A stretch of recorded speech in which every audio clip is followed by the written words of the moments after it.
Yo guys, I've just been saying to myself a mantra going one more rep, because I am on this third try at the moment to get this intro right. It's funny how time goes on and yet still every now and then struggle to get this intro about. I'm going to get this one bang on. I'm going to get it spot on, I promise you. Welcome back guys for yet another episode of the Off Grid podcast. Thank you very much for joining me again. We are past episode 20. Woohoo! What a journey, what a ride, talking to so many amazing people in this wonderful world. If you have enjoyed this podcast, let me know. Leave a little comment, say what's up, how's it going? We can have a little chat, do like fist bump emoji and all of that sort of stuff. Anyways, this week's guest is with Holly Budge. Holly is the first woman to ever skydive Everest. She's also an Everest Summiter and founder of NGO How Many Elephants and World Female Ranger Week, which promotes female rangers globally and supports anti-poaching of elephants. In this conversation, we talk about growing up around entrepreneurs and with adventure, what makes a female ranger so effective, Holly's experience on the front line of anti-poaching with armed female rangers, the need for us to set big, audacious goals in our lives, and struggles with normality when living such an adventurous life. Hope you guys absolutely love this episode. I've just nailed that intro. On with the podcast.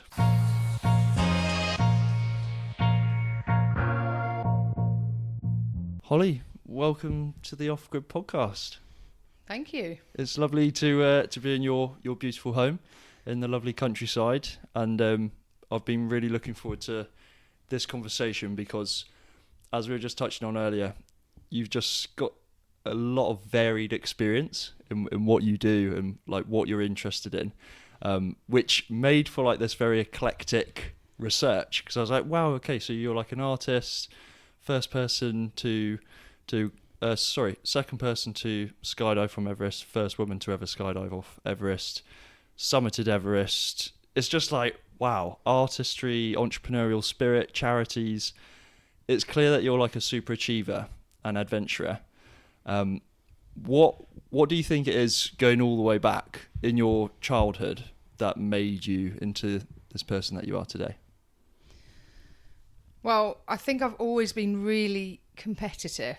So when I was at school, I got expelled from school when I was 4. So I'm quite proud of that. You were 4? When I was 4. What on earth did you do? I'm sure these days there's a name for that, but back then they just said I had too much energy and was slightly disruptive. So yeah, I think I've always had high energy and I've just always had a goal. You know, even when I was really young, I was competing in triathlons, so running, swimming, shooting and riding. And I remember even at the age of 6 or 7, just we were a team, so everyone had their strengths and we used to just win or get placed every time out, and that kind of became the norm.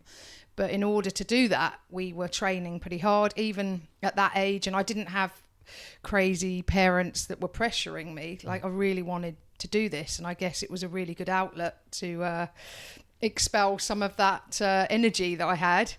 But it kind of really set me up because, you know, it toughens you up. Like when you fail or you fall off or you know, whatever, you just learn how to get back up, get back on the horse, as it were. And also taught me the importance of teamwork very early on, that I couldn't be good at everything, but other people in the team could be good at the bits that I wasn't. So yeah, I loved it. It was a great outlet for me. Yeah, it's amazing to hear. Like, obviously you clearly had a lot of energy as a young child, so it sounds like it was more of a case of channeling that energy from a young age. And you did say sort of metaphorically jumping on the horse, but you did actually compete right in equestrian national level until you're 21. I did. So there's a lot of this idea of, I guess, competition and achievement. Was that a prominent feature throughout your life? Yeah, I think so. Like I said, it became the norm for me, wanting to win. You know, when I just figured I'd put in a lot of time training and getting prepared, and I think that's what has ran through. I'm now 47, and that's definitely a key thread in there is putting the work in beforehand, turning up prepared. Yeah. Okay. Wow. And I'm still curious as to like where that came from. Obviously, I guess you're kind of born with this energy. I mean, to be expelled at 4, I think is just ridiculous. Whatever school you were at. I thought it was a great achievement. It is pretty cool. Getting expelled at 4, it's like, wow, that's impressive. Yeah. I mean, at that time, it's like hard to even comprehend that you would like even spray paint on a wall, or I don't know, whatever it is that you might get expelled for. But what was it in like family life that you think instilled this kind of sense of goals and going for things that exist in the future? I think just having really like cool and laid back parents that, like I said, didn't pressurize me or my brother, but were fully supportive, like supported us with what we wanted to do, like invested in putting in that time to allow us to do that. And I guess incredibly fortunate to have that opportunity. And that just instilled a sense of, set big goals, and the goals just got bigger. Yeah, no, that's definitely a clear driver for you. This idea of like being in the process to get somewhere that you're not yet there. There's always a sense of kind of progress and journey in what you do. And one of the things that particularly intrigued me about what you're doing at the moment is with the anti-poaching in Africa. And now you've got a couple of charities. You've got the NGO How Many Elephants? Yep. And then under that, am I right in thinking you've got World Female Ranger Week as well? Yep. Okay, amazing. So what sort of things are you guys getting up to in these charities and NGO? What's it all about? Yeah, so I mean, you've leapt from one end of my life to the other. So there's been 47 years between those two. Well, I say that I've been working in the conservation space for the last 12 years. So for me, I discovered adventure before I discovered conservation. But before I discovered adventure, I discovered art and design. So they all feed into each other now. But for many years, they were quite fragmented interests. So I'll just jump back a few steps, I think, to when I was 21 and I went travelling in New Zealand. And that's when I did a skydive, and I just loved the experience and wanted to do it straight away, wanted to go back up and do a skydive. And that's when I thought, this is what I want to do. I'm going to move to New Zealand and I'm going to get a job as a skydiving camera woman. Really big goal, quite far-fetched, because I didn't know, I'd never done any filming, I'd never done any skydiving apart from that one jump, and I didn't know anyone in New Zealand. But I didn't let any of that stop me. I just thought, I'm going to set this big goal and I'm going to come back to London, carry on working as a graphic designer, which is what I trained to do, and then go back to New Zealand and try and get employed. So that's what I did. It wasn't all plain sailing. There were a few bumps in the road there, but I was pretty fixated on this goal.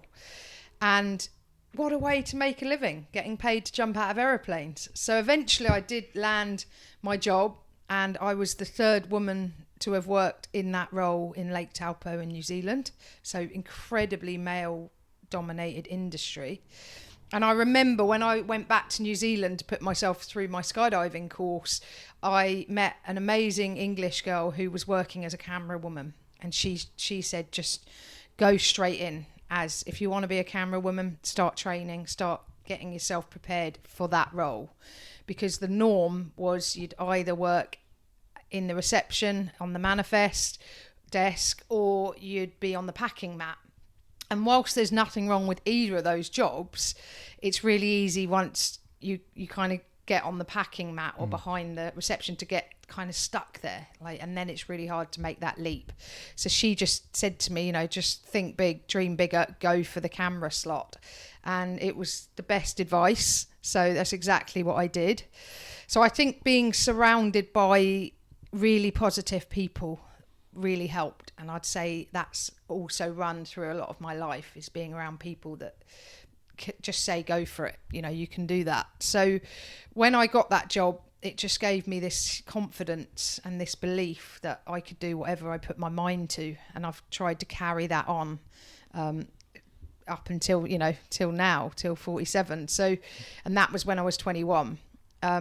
So the adventure, as much as I love it, it's a great platform to raise funds and raise global media coverage.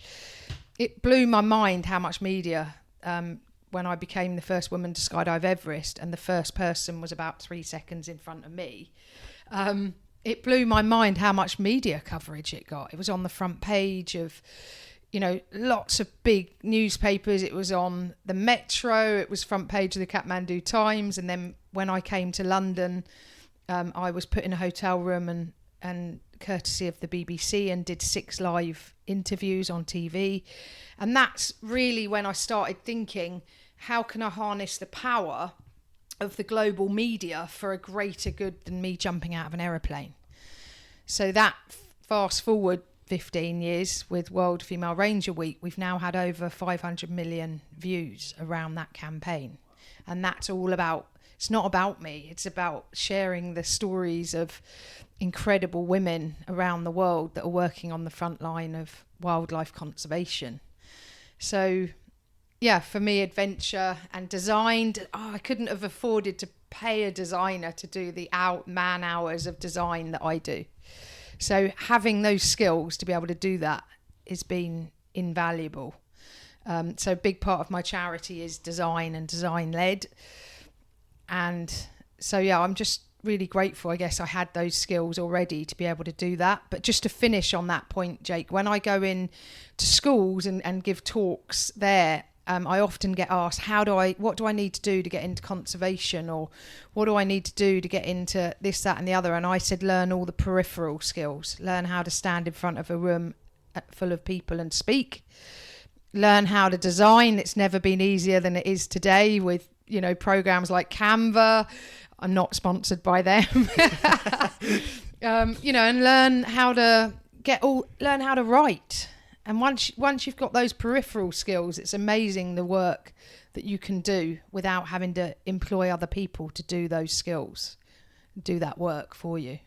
So it's amazing how you seem to have a really good business mind in terms of like your promotion and marketing and branding, and you're able to kind of be in 2 different worlds as to like bringing to life the adventure in order to get the views and the attention, which is obviously what clicks and what donates and what pays. Yeah. But then you are using that for a force for good with all of your charity work. How do you think you gained this sort of like entrepreneurial spirit about you? I'm from a long line of entrepreneurs, so I think that again is just become quite normal to be in that space. And I think, you know, it can be quite daunting. Often there isn't a roadmap, especially when you're doing pioneering campaigns like World Female Ranger Week.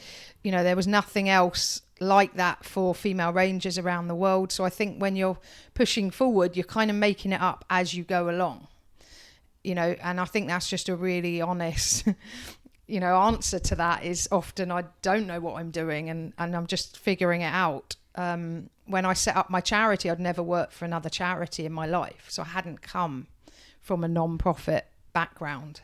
So I guess you just kind of make the rules up as you go, and you haven't really got anything else to compare it to, if that makes sense. You know, it's not like I've worked for a big charity and seen all the red tape and thought, oh no, I can't do that. It's just a case of, hey, this is what we want to do. How can we make it happen? So I feel quite fortunate as well to kind of launch into the non-profit without any prior experience. And that's worked out so far, but definitely a steep learning curve and not an easy space to be in, especially now, post-COVID. But also I think, you know, there's plenty of room for innovation. I think there's plenty of money out there, and plenty of opportunities. It's just finding new and innovative ways to approach that. You clearly care so much about the work that you're doing out in Africa, like working with these incredible women who are on the front line of anti-poaching. I was really intrigued actually what initially brought you to Africa, because Africa, for me in England, it feels like this far away in so many different ways, like culturally, geography. What is it that makes you care so much, and that what initially brought you to Africa in the first place? Yeah, and I often get asked this. It's like, why are you fixated on elephants? Because I'm very specific about African elephants. My charity is called How Many Elephants, which I can talk you through that name in a minute. I have an expression, specific is terrific, and the more specific I am about the work I'm doing, I feel the more impact I can make. I think it's easy to spread yourself too thin. And I have a very small team, me. I have a board of trustees, and I have some volunteers. So it's a case of how can I best use my time to make the biggest impact. Everything I do has to be useful in my mind. You know, it has to be about making real world impact that's measurable. So that runs through everything. So in answer to your question, how did it all come about? 12 years ago, I went and studied for a master's in sustainable design at the University of Brighton. And I was studying a material called vegetable ivory, which is almost identical in colour and texture to elephant ivory. And that's what got me researching the elephant crisis. And I was so horrified by the statistics that I was reading of 96 elephants being poached each day for their ivory, that I wanted to use my skills as a graphic designer to come up with a fresh awareness raising campaign. So I built this necklace of 96 elephants cut in vegetable ivory. It's quite a showpiece.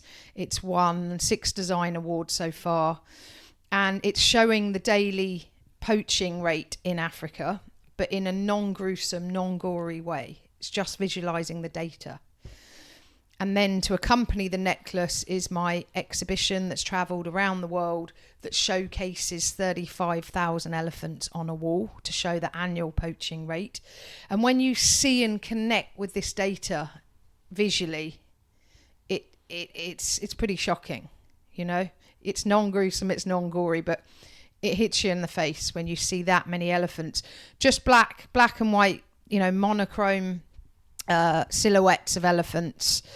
And so yeah, that's kind of become the USP of my charity, is any newsletter you open, any film you watch, you're not going to see gruesome and gory imagery, because I'm somebody that, you know, that will ruin my day. Like I'll open an email or look at something and just think, I just wish I hadn't seen that, and now I can't unsee it, and then that will just stay with me and I can't get those images out of my head. So yeah, I think we've become desensitized to shocking imagery, you know, in a kind of non-profit world of trying to, you know, get people to act based on feeling bad or guilty. I think it's all about focusing on hope.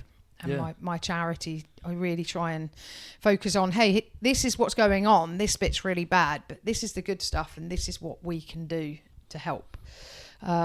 So I graduated. I then worked on my charity for several years, but it was unregistered, and that was proving problematic, especially for collecting donations and people getting, you know, like, you know, wanting a receipt for tax benefits, which is a big part of giving as well. And so I registered as a UK registered charity in 2019. And then COVID hit. So it was a really tough time, because rewind a couple of years, I'd been out in Africa with the Black Mambas. I heard about them when I was doing my master's, and they're the world's first all-female anti-poaching team based in South Africa. And I got in touch with them. They said, we've already been following your work. When are you coming out? And I was so blown away by the time that I spent with them on the front line. It was pretty full on. They didn't know me. I didn't know them, really. And there you are, out in the pitch darkness on a night patrol. You know, they're pretty hardcore women, and you're just thinking there's nowhere to run, nowhere to hide here. I literally was thrown in the deep end. But I was so inspired by them. So the Black Mambas, they are unarmed. They just have pepper spray and handcuffs. And the idea is they walk a different beat every day. So they're like the policemen on the street. You know, they're disrupting the landscape. They might be walking 20 Ks a day, doing a different route every day.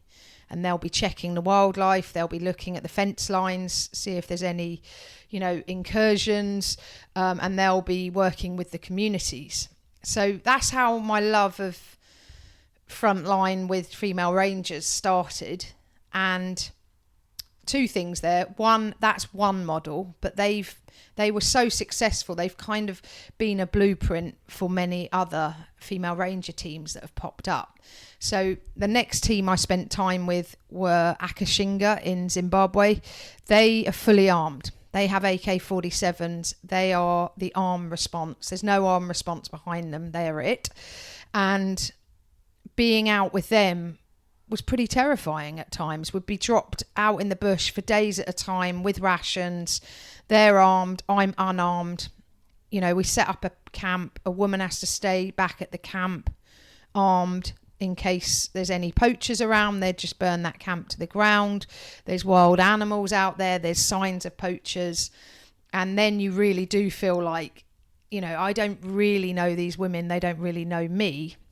Not, you know, intimately. We know each other and each other's work. But, you know, there's a lot of faith on both sides there, especially when you're just miles and miles and miles from anywhere, you know, and they become your lifeline. And then I guess me being out there, me being white, I stood out a mile in the bush. They tried to put me in their uniform, but it had short sleeves. So I still stood out like a beacon in the bush. And, you know, it's a pretty unpredictable, volatile place to be, especially if you're out there unarmed. What are the main dangers that you're facing out there as you're on the beat and you're scanning for threats? Obviously there are poachers around, but what are the main threats that exist? For the reason they're out there is for poaching. So they would again be doing similar roles that the Black Mambas would have been doing or are doing. So they're monitoring the wildlife. They are, you know, taking samples, like recording all sorts. Whether that be footprints in the sand or like elephant poo samples, or, you know, just monitoring the locations of the wildlife. And again, they do lots of work as well with the communities. So I'd go back to visit the communities, went back to some of their homes, and, you know, just the camaraderie that's amongst these women is phenomenal, and the pride with which they wear their uniforms. And when I went back to their communities with them, they said, we were told when we were growing up, you know, women, this isn't work for women, or women will never drive vehicles. And there are these women in their 4x4 vehicles in their uniforms, and now they're the breadwinners. They're the ones, you know, they're bringing the money in. Their kids are in school. A lot of these ladies are back in school, and some of them have graduated with degrees. They've got access to better healthcare or healthcare at all. Some of these women have bought land. They've built houses. So UN research, I'm going to throw a stat in here now for you. UN research says women put 80% of their income back into their families. So the ripple effect of employing women from local communities in Africa and around the world, but in this instance we're talking about Africa, has been phenomenal. Like, it's been huge. And just to add to that point, Jake, is the guy that set up the Black Mambas, Craig Spencer, the founder, he said to me back in 2012, 2013, they were losing elephants and rhinos at such an alarming rate in the Kruger National Park in South Africa that they just didn't know what to do. They just hitting their head on a brick wall. And that's when he came up with the idea of going into the local communities and inviting women to come forward to try out and train as rangers. And I mean, 12 years of data saying why they're so successful. It's scalable. It's a proven conservation model. And more female rangers have popped up around the world. But still less than 11% of the global ranger workforce is female. So there's still a massive gender gap in there. But this is where my inspiration came for World Female Ranger Week 5 years ago, to create a platform to amplify the voices of these women, to celebrate these incredible women that are out there day and night patrolling and doing, they're not just on the front line. They're not only protectors, they're educators and they're role models, and they are beacons of hope. And it's not just women. People are like, why are you just focused on the women? But it's about recognizing that women do have different and unique challenges that men don't.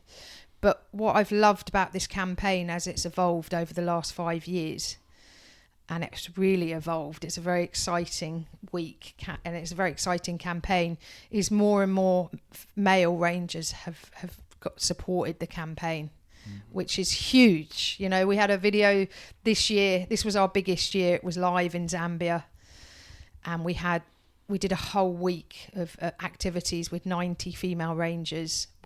On the last day, we had over 1,000 people at this event. A lot of people just from local communities that had come to the event. The women patrolled for 3 kilometres through this community, and it was like they were rock stars. And we had national TV covering the event. We had the government backing it. We had politicians, male politicians stood there telling this 1,000 people that women should be absolutely celebrated and supported in these roles. And I spoke as well, and it was just a magical time, especially for me, thinking this is something I created, to it then becoming something that the women then came up to me afterwards and said, we've never ever been celebrated like this. We've never had a platform like this before, where male politicians and the national TV and even the community members seeing them as looking like rock stars, and that's so powerful, especially for children. Yeah. And they might not remember anything that was said, but they will forever remember the energy of that day, And it's far more than just female rangers in these new jobs. This is a cultural shift. This is something like on a societal level, you're actually changing people's perspective on how they see women play their role within society. What is it on the ground that makes these women such good rangers? I think probably the biggest thing is them going into communities and using the power of conversation to strengthen those relationships, build those relationships. These women, they're the matriarchs. Who better to be going into other communities than these female rangers? And they're just, I think women generally are nurturing creatures, and you can see not only the camaraderie amongst themselves, you can see their love for the wildlife as well. And I've seen times like when I've been out patrolling with them and we've stumbled upon an elephant and her calf, which is potentially very dangerous scenario. So we backed off very slowly and very quietly. But even then, the awe in these women's eyes and their faces, you could see this was so much more than just a job to them. Or on a night patrol when we're on the back of a vehicle and we saw a rhino, it's as if it's the first time they've ever seen a rhino. They still get that excited about it. And you just can't put that stuff on. That's just genuine love for what they're doing. And I guess as well, they get a lot of kudos for the work they're doing. They get a lot of respect locally from most people, So it's kind of a win-win, really. And also a lot of the ladies I've spoken to said it's way easier doing the work they're doing than being at home, working on farming and agriculture, which is really hard graft. So, a lot of them are like, this is kind of a win-win-win for us, right? But yeah, incredible women. Like I'm totally humbled by them. I'm now working with about 5,500 female rangers around the world, and across 18 African countries, and it's just so much bigger than me, which is exactly how I like it.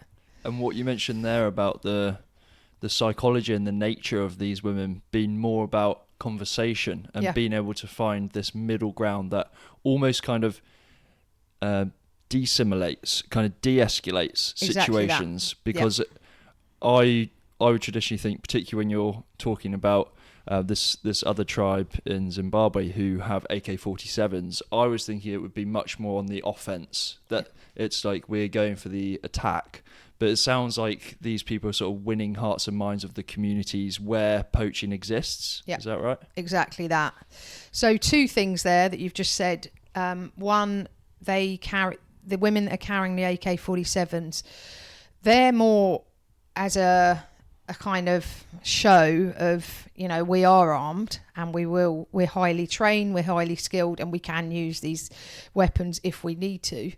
But very rarely, if ever, that team has ever had to use those weapons. So they would much more often be used, say, to let out a shot to scare an animal, a wildlife, away, rather than shooting people. And then the other thing that you said is, this isn't me saying this, but people have said that are working in this space that they think, they've worked in this space on the ground for a long time, and their thoughts are women are less corruptible. So just to put a bit of data behind that, the Black Mambas, not one Black Mamba's failed a lie detector in the last 12 years. Wow. I mean, that just says a lot, doesn't it? I mean, I agree from the get-go. Like, I didn't need to hear that stat. Yeah. But I'm all about stats. Yeah. I like, but you need the stats. You need, as I said at the beginning, measurable impact, and that's measurable.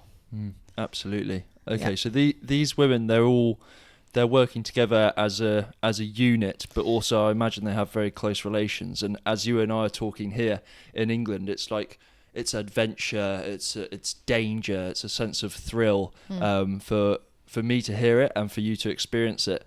But they're living their lives. This is their daily job. Yeah. What sort of lives are these people living, and how do they sort of live culturally day to day?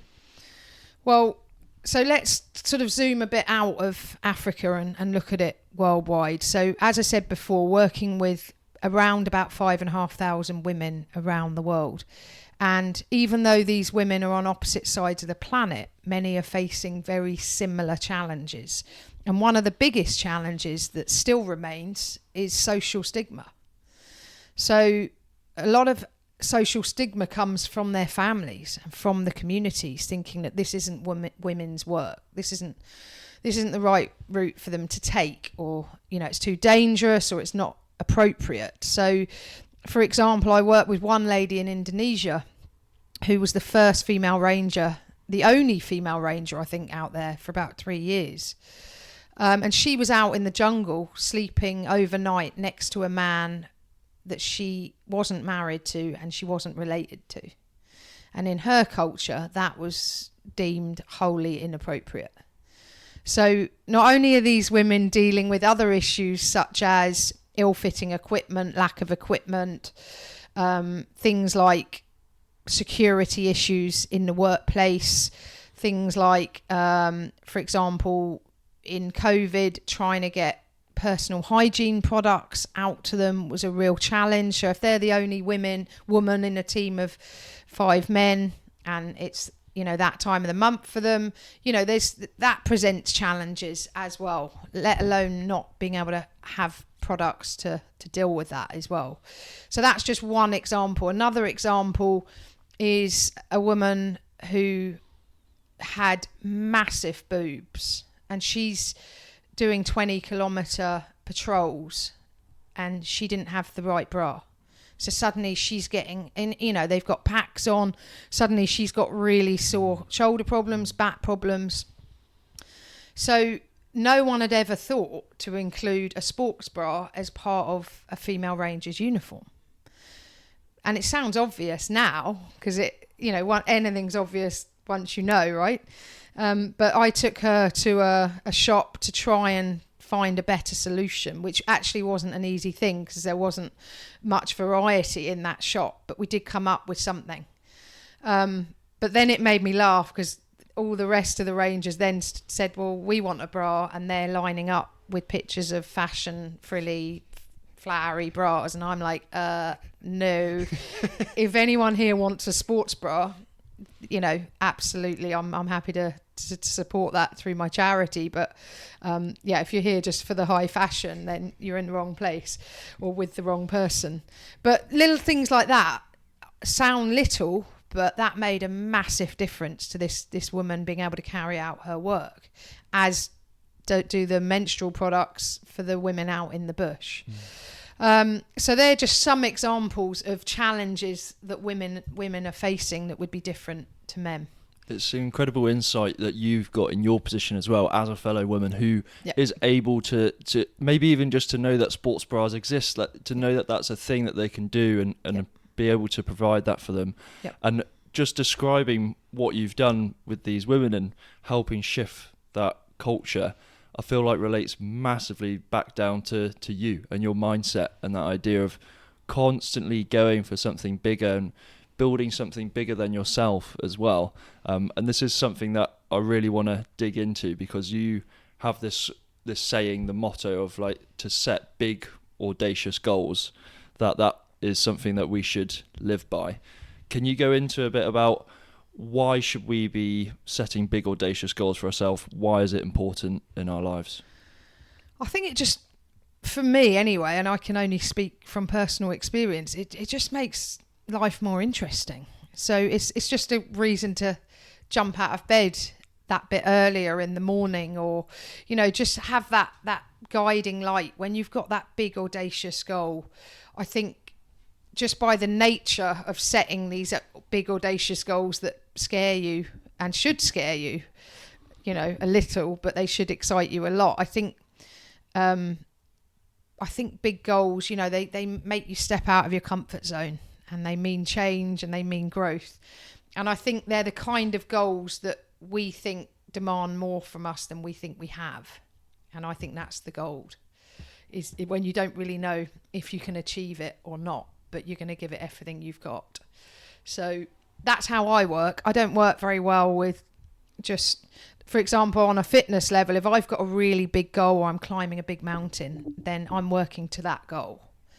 Some people are able to just maintain a baseline high level of fitness the whole time. That's not me. I'm goal orientated, and once I've done that goal, I've then got to figure out what's my next goal. Because that's what motivates me. And like I said, that's what gets me out of bed earlier in the morning and thinks, I'm going to get on and get fired up, get excited. I think it's easy to get dragged down by the mundane and often the negative and the feeling overwhelmed. And I think for me, that's how I deal with it, is just really having that, knowing where I'm heading, knowing what direction I'm heading in. It's clear that for you, you understand yourself. You understand that that's what you need to do in order to get up early in the morning and feel that sense of progress in your life. But for someone else who's not you and not thinking about summiting Everest anytime soon, or just living their day-to-day normal life, do you think that it runs the risk of setting these big, audacious goals that in their very nature have a sense of unknown and a question mark as to whether you'll achieve it or not? Does it run the risk of just causing absolute misery, that you've got this idea and you don't achieve it, and then something that never existed in the future now makes you feel depressed in the present because you never got there? Absolutely. And I totally get that. And that's why I started that with This Works For Me. This is a very personal thing. I think also different people have very different idea of what's a big goal. I've had a lot of feedback because I don't take any money from my charity. I make my money from being a keynote speaker. So I speak around the world at conferences, to corporates, etc. And I get a lot of feedback. I get people emailing me several months later saying, you know, I set a big audacious goal and I've achieved it. But that big audacious goal might be something like driving at night. Or one lady that was going to her local Pilates class. For another woman, that was becoming a Pilates instructor. You know, it's different levels for everyone. So when I say to people, go climb your own Everest, whatever that may be, that to me and you could feel like something that we just do without thinking every day. But to that other person, it was absolutely massive. I think starting small. So my whole motto of think tall, start small. I think, you know, start with small steps is a good way to break it down so it becomes less overwhelming. But I've only had one lady that emailed me, and I felt pretty bad about it actually, but it's kind of out of my control too. And she said, I love listening to your talk, but I came away feeling so negative. She said, I came away feeling like I haven't done anything with my life and that I'm incapable and all of these negative emotions. And then she messaged me about a week later to say, you know, I'm actually really pleased I came to your talk, and I've turned some of those things around by taking some small steps and she said, you know, she's very grateful now for that. But I thought it was really honest of her to send that message to me. But on the flip side of that, I'm a keynote speaker. I'm not a trained counsellor. I'm not, you know, I can't help people individually that, you know, may have other things going on in their lives. That's not my role. But I do appreciate that it can sometimes feel like, you know, oh, look at this person. It's all gone amazingly for them and not for them, not for the other person. And I think it's about recognising that. And I think behind any person that looks like they're totally smashing it, when you start peeling back the layers and chatting to that person and getting to know that person, you realise that nothing is just plain sailing. There's lots of work and lots of rejection. I'm rejected all the time. Even now, people don't see that. They don't see the no's all the time for funding, for speaking gigs, you name it. Whatever you're doing, for looking for sponsors, it's just continual. That no, we can't help. No, we've gone in a different direction. No. People just see the yeses. And some of those yeses are brilliant and they're great and they're big and you just think, oh, this is fantastic. But it's a slog, especially when you're working alone for the most part. It's going to be lonely, and you do often feel like you're hitting your head on a brick wall, especially working in conservation when there's big highs but massive lows as well with the subject matter and the area that you're working in, you know. So it's just about, I think for me anyway, I'm just so passionate about what I'm doing. Stopping is not an option because I don't know what else I would do to feel this passionate about. Like with the elephants and the female rangers, I just can't walk away from them. Even on those days that I'm like, I'm going to quit, I've had enough, I'm going to go and do something else. I just can't. So take me to that moment when you're setting these big audacious goals and then it comes to the point of actually going to achieve it and you feel like you're hitting your head against a brick wall. Yep. In that very moment when you're at your lowest and you're doubting whether this is going to be possible, what do you do? Probably go outside. I go and have a run. I go and have a walk. I walk away from the, you know, if I'm sat at my desk, sat at my laptop, I'll remove myself from that. Or, you know, I'll go and speak to positive people. Like I try and surround myself with a really good network. And that's not only friends, that's professional network as well. But in the immediate, I will just remove myself from that situation and go and get some fresh air and get some endorphins. You know, go and have a run, go to the gym, go and have a walk. Just do something that's different than that. Don't wallow in that. But I think chatting to other people that work in similar spaces, they understand those struggles. Surrounding myself with people like that as well. And just keep going. It sucks, but it's like, okay, let's just, and some days I feel like I don't achieve anything, but other days I'm like climbing Mount Everest 10 times. Do you struggle if you feel like you're not achieving? I've accepted it now, that some days are, more productive than others. But yeah, it's a challenge. But I think these are challenges we all face, right? We're all hard on ourselves. I think we all need to set more boundaries. And I think we all need to be a bit kinder to ourselves. Yeah, it's like a double-edged sword, isn't it? Because I have the same issue if it is an issue, but the same thing with myself. It's like setting these big goals, but then equally not driving myself to the point where I'm just almost right on that edge of fatigue, and I'm like pushing every single day. Yeah. And then having to be like, actually just take a step back for a sec, have a breather. Yeah. It's quite a fine-edged sword. And likewise, you did touch on it a little bit earlier, this like idea of like, let's live life, let's like make things exciting, whatever that is for you. And clearly, like, your life is very varied, very eclectic, very adventurous. But what's it like when you're 1 minute you're on the front line in Africa doing this incredible anti-poaching work, and then next minute you're at home, you're doing your food shop. What is normality? Normality like for you? I just don't know, because I guess I don't live a particularly normal life, but I do feel quite normal, and I do pride myself when I'm speaking that I'm relatable. I'm pretty down to earth as a person. And I like, I do everything.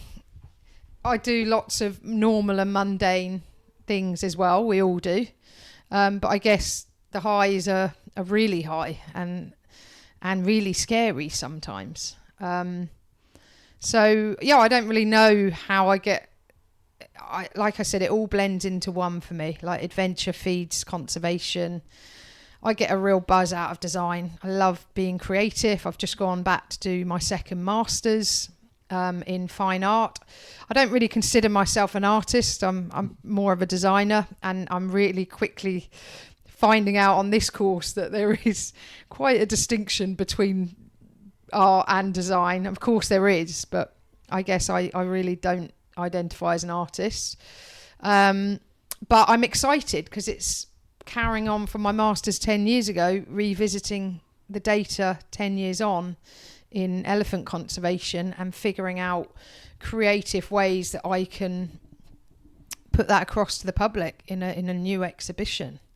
So, for example, that I get just as excited about doing that as going and climbing a mountain or going out to the front line, because my mind's just buzzing the whole time now. I'm just feel like I'm totally immersed in creativity, and that's, there's kind of no high stakes adrenaline in that, but it's certainly like, I'm excited about it. So I went away for a year through Asia. I was backpacking and never came back to the Western culture in that whole year. And then when I got back to England, I actually experienced culture shock in England, which felt really bizarre given there was like recognisable and the country that I'm from. Yeah. Do you ever find that when you come back, there are like these moments and occasions? Like, I really remember I was in a supermarket and I just saw this abundance of food. I was completely overwhelmed by it, and I felt kind of anxious by it all. And I thought, oh, this is really bizarre, because I've shopped here like for years, and now I feel completely different about the whole thing. Are there ever those situations where... Yeah, all the time. And I like that. I think that you become much more acutely aware of what was normal to you and your everyday life. When you're on a mountain, like on Everest, I was away for 60 days. I was on the mountain for 47 days above 5,000 meters. That blew my mind. So I climbed Everest on the north side to avoid the queues. And As you do. And, Everest is like, it's so barren on the north. You drive there from, in Tibet, you drive several days to get to base camp. And you just think, when you arrive there at 5,000 meters, you feel really, it's very uncomfortable altitude to be at. everything feels difficult. Walking, setting up your tent, breathing, eating. And then that becomes your safe space in time. As you start to acclimatise and you go higher up on the mountain, you then get to base camp and you just feel like this is so oxygen rich, this environment. And I think that's phenomenal how your body can acclimatise. So because I'm a graphic designer, I did this infographic, 47 days along the bottom and then altitude up the side, and I mapped my whole 47 days what altitude every night I spent. And you do 3 rounds of acclimatization. So you go up, you come down, you go up, you come down, then you go up and do your summit push. And what struck me with that infographic is you're physically getting weaker and weaker and weaker over 47 days. You're losing muscle, you're losing fat, which is a good thing, but you're losing muscle isn't such a good thing. But mentally, your resilience is going up and up and up and up. And I think that's fascinating that, as you're getting physically weaker, you're getting mentally stronger to your environment. So things that you wouldn't do here in the UK in your comfortable home, you would just think was, I'm never doing that, or that's disgusting, or whatever.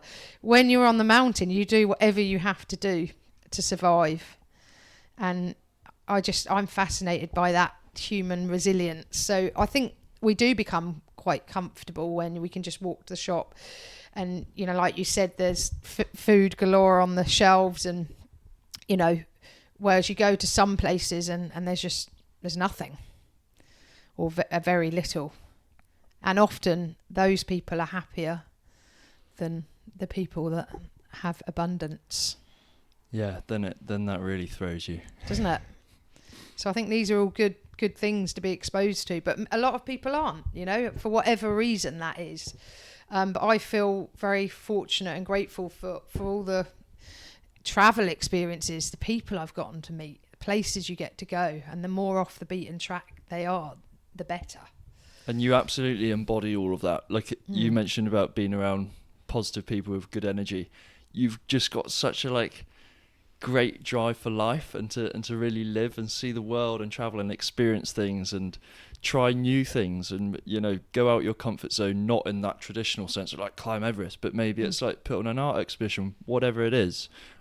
So thank you very much for coming on to the podcast and just basically sharing what all those experiences have sort of culminated to in your great character. Thanks a lot. Thank you.